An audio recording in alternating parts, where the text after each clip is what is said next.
Hello दोस्तों, आप सभी का स्वागत है आपके अपने चैनल बीके स्टडी पॉइंट में। आज मैं बिहार पैरामेडिकल प्रवेश परीक्षा के लिए केमिस्ट्री का सीरीज लेकर आया हूं, जिसमें कि 18 क्वेश्चन है, उसके बारे में मैं डिस्कस करूंगा। ये क्वेश्चन परमाणु संरचना एटॉमिक स्ट्रक्चर से है, जो कि आप लोगों के सिलेबस में मेंशन है। तो आइए शुरू करते हैं। और एक ज़रूरी सूचना मैं बता दूँ कि जो लोग इस चैनल पर नए हैं, कृपया चैनल को सब्सक्राइब करें और शेयर करें, ताकि और दोस्तों तक ये मुहिम पहुंचे और आप लोगों के लिए अच्छा से अच्छा काम यह किया जा सके। और आप लोग कमेंट करके ज़रूर बताएंगे कि हाँ, ये वीडियो आप सबों को कैसा लग रहा है। और आपका अपना जो सुझाव होगा, आप लोगों का कोई सुझाव होगा तो उस कमेंट बॉक्स में डालें, ताकि मैं आप लोगों के सुझाव पे काम कर सकूं। चलिए क्वेश्चन को शुरू करते हैं। वह वैज्ञानिक जिसने परमाणु सिद्धांत दिए, यानी कि परमाणु के सिद्धांत का प्रतिपादन जॉन डाल्टन साहब के द्वारा दिया गया था। परमाणु सिद्धांत, परमाणु का क्या रूल होना चाहिए, क्या सिद्धांत होना चाहिए, उस सिद्धांत का प्रतिपादन जॉन डाल्टन नामक वैज्ञानिक के द्वारा दिया गया। इसमें एक दो क्वेश्चन और है। Rutherford, Albert Einstein. तो अल्बर्ट आइंस्टीन एक फार्मूला दिए थे कि जो कि E = mc², बहुत ही इंपॉर्टेंट फार्मूला है, याद रखना है। मैडम क्यूरी, तो रेडियो सक्रियता की खोज मैडम क्यूरी की थी। ठीक है, मैडम क्यूरी ही एक ऐसी व्यक्ति है जिनको फिजिक्स में भी नोबेल पुरस्कार दिया गया और केमिस्ट्री में भी नोबेल पुरस्कार दिया गया। चलिए क्वेश्चन नंबर देखते हैं 2। परमाणु के नाभिक के आकार। सबसे पहले ये परमाणु है, इस परमाणु में ये नाभिक है। इस नाभिक का आकार होता है 10⁻15 मीटर। नाभिक में होता है प्रोटॉन प्लस न्यूट्रॉन। इलेक्ट्रॉन क्या करता है, चक्कर लगाता है। इलेक्ट्रॉन पे ऋण आवेश होता है, प्रोटॉन पे धन आवेश होता है, न्यूट्रॉन पे कोई आवेश नहीं होता है। ठीक है, इस क्वेश्चन का आंसर होगा 10⁻15 मीटर। हाँ, एक और क्वेश्चन है। 10⁻15 मीटर को फर्मी बोला जाता है। 10⁻15 मीटर को फर्मी बोला जाता है। फर्मी को फेमटो भी बोला जाता है। ठीक है, फर्मी क्यों बोला जाता है, तो फर्मी इसलिए बोला जाता है कि एनरिको फर्मी नामक एक वैज्ञानिक थे। एनरिको फर्मी नामक एक वैज्ञानिक थे जिन्होंने नाभिकीय रिएक्टर का आविष्कार किया।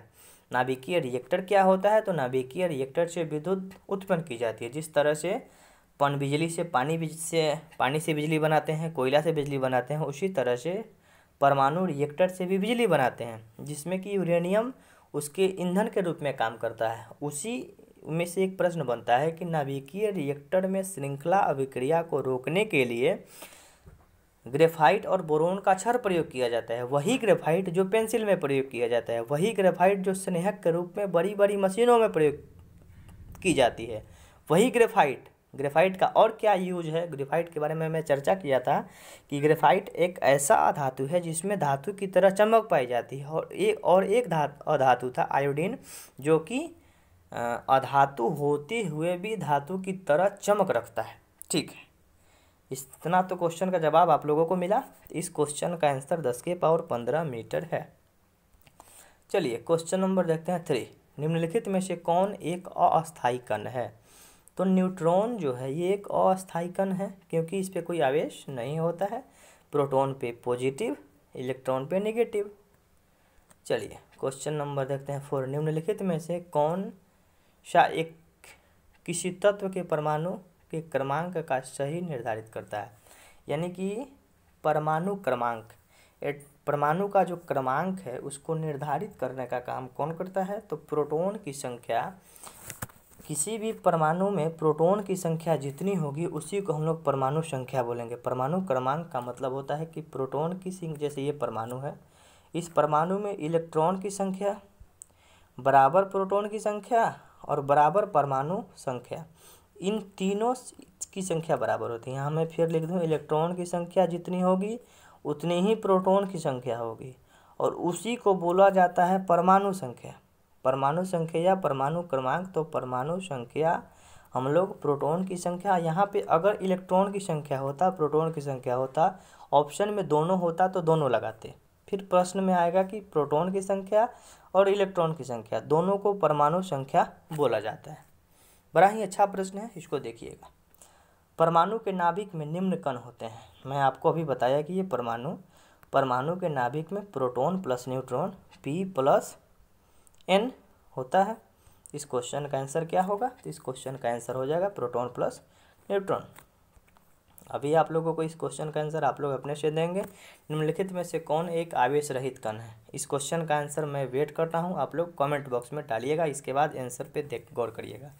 निम्नलिखित में से कौन एक आवेश रहित, जिस पे कोई आवेश नहीं होता है? मैं आपको बता चुका हूँ कि इलेक्ट्रॉन पे ऋण आवेश, प्रोटॉन पे धन आवेश, प से प्रोटॉन और प से पॉजिटिव, और न्यूट्रॉन यानी कि n से न्यूट्रॉन और n से नो, यानी कि इस पर कोई आवेश नहीं होता है। तो न्यूट्रॉन पे कोई आवेश नहीं होता है।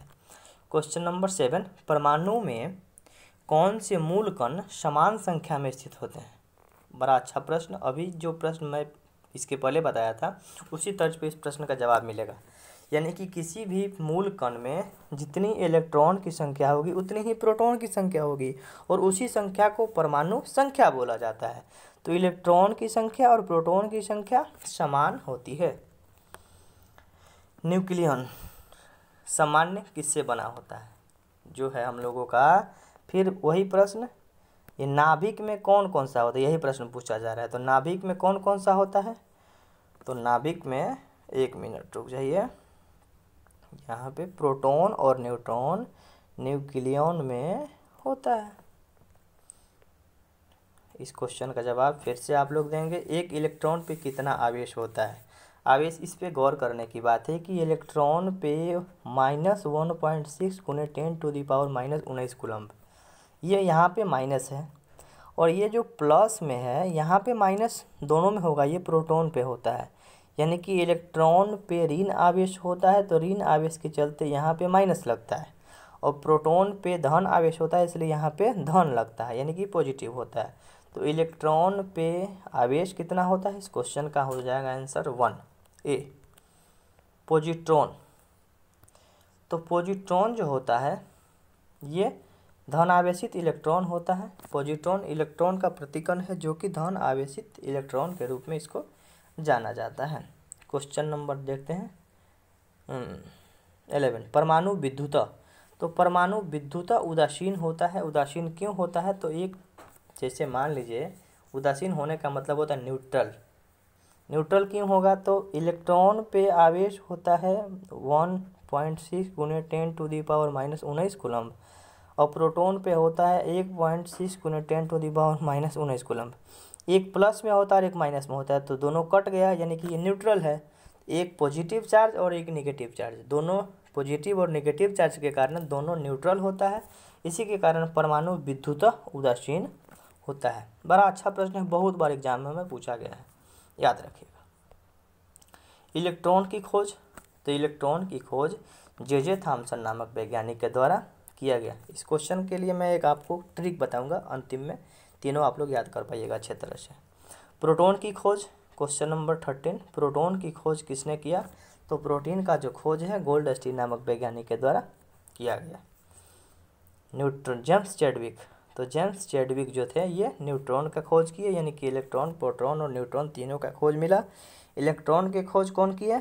तो सबसे पहले क्वेश्चन था इलेक्ट्रॉन, तो इलेक्ट्रॉन का खोज जे थॉमसन, प्रोटॉन का खोज गोल्डस्टीन और न्यूट्रॉन का खोज जेम्स चैडविक। 14 नंबर क्वेश्चन का आंसर सी होगा, जेम्स चैडविक नामक वैज्ञानिक न्यूट्रॉन का खोज किए। निम्नलिखित में से कौन सा वैज्ञानिक किसी मूल कण की खोज से जुड़े हैं? यानी कि इनमें से कौन से एक वैज्ञानिक हैं जो मूल कण से जुड़े हैं?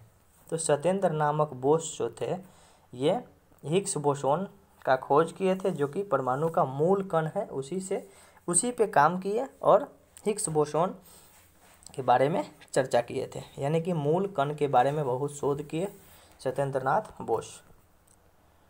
सीवी रमन। तो सीवी रमन के बारे में भी इनको भारत रत्न दिया गया था, नोबेल पुरस्कार दिया गया था 1930 में। क्वेश्चन नंबर देखते हैं, पॉजिट्रॉन के खोजकर्ता। तो पॉजिट्रॉन का जो खोज करता है यह आपका एडरसन नामक वैज्ञानिक पॉजिट्रॉन का खोज किए। परमाणुवीय नाभिक किसने खोजा? यानी कि परमाणु के नाभिक का जो खोज है रदरफोर्ड नामक वैज्ञानिक के द्वारा किया गया। परमाणु में नाभिक भी होता है, इस नाभिक का जो खोज है रदरफोर्ड नामक वैज्ञानिक के द्वारा किया गया। क्वेश्चन नंबर देखते हैं 18, एक भारतीय वैज्ञानिक जिसका नाम एक विशिष्ट मूल कण से जुड़ा है। तो जो ये बोस जी थे ये भारतीय वैज्ञानिक थे। तो सत्येंद्र नाथ बोस जो थे ये मूल कण से जुड़े थे, माने परमाणु के मूल कण पे बहुत ज़्यादा विश्लेषण किए और इनका संबंध भारत से था। ठीक है, अब मैं आपको बताया था कि एक ट्रिक दूंगा। एक ट्रिक है द गोपचन। टीएच से थॉमसन इलेक्ट्रॉन का खोज, जीओ से गोल्डस्टीन प्रोटॉन का खोज, सीएच से चैडविक न्यूट्रॉन का खोज। फिर से एक बार, टीएच से थॉमसन इलेक्ट्रॉन का खोज किए, गोल्डस्टीन प्रोटॉन का खोज किए और चैडविक सीएच से चैडविक जो कि न्यूट्रॉन का खोज किए थे। मुझे आशा है कि ये वीडियो आप सबों को पसंद आए तो लाइक करें, चैनल को सब्सक्राइब करें, अपने दोस्तों के साथ शेयर करें, कमेंट करके बताएं कि हाँ ये वीडियो कैसा लग रहा है। आपका कोई भी सुझाव हो मैं उसके ऊपर काम करूँगा, अपना सुझाव दीजिए। चलिए, ओके, थैंक यू।